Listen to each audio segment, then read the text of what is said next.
À l'œil nu, rien d'autre qu'une simple coupe en argile.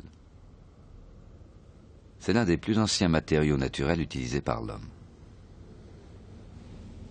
Dès le néolithique, il savait déjà qu'en mélangeant ce minéral avec de l'eau, il obtenait une pâte souple qu'il pouvait modeler à volonté. Cette propriété, l'argile la doit à sa structure, qui semble de moins en moins compacte au fur et à mesure de notre approche.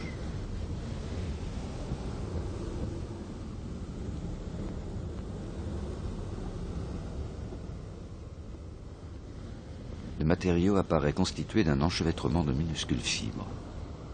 C'est grâce à ces petits éléments qui vont glisser les uns sur les autres que l'argile peut se déformer.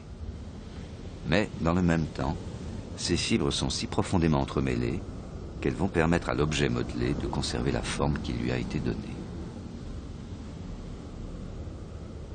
À plus fort grossissement, de fines aiguilles émergent de la surface des fibres. Et on s'aperçoit alors que les fibres entières ne sont que l'assemblage de brindilles encore plus petites. Ces dernières forment des ponts entre les plus gros granules, ce qui donne une meilleure résistance à l'ensemble. Encore plus loin dans la matière, et le même scénario se répète. Dans ce granule, les petites fibres se divisent encore en fagots de nouvelles fibres, toujours plus microscopiques.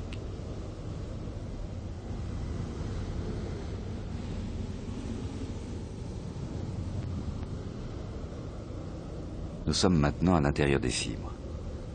Les taches claires sont des alvéoles.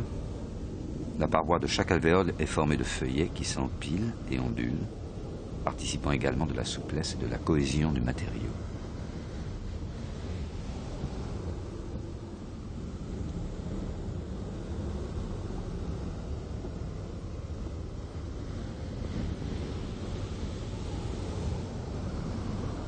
L'alternance de zones claires et de zones plus denses rend compte de la double nature de l'argile, celle d'un minéral poreux, gorgé d'eau.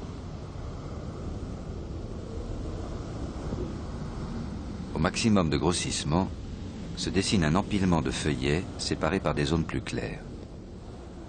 Chaque feuillet ne fait que 4 atomes d'épaisseur et est constitué de 2 zones sombres encadrant une zone torsadée, des arrangements différents d'atomes d'oxygène, d'aluminium et de silicium. Au-delà, plus rien de visible pour le moment.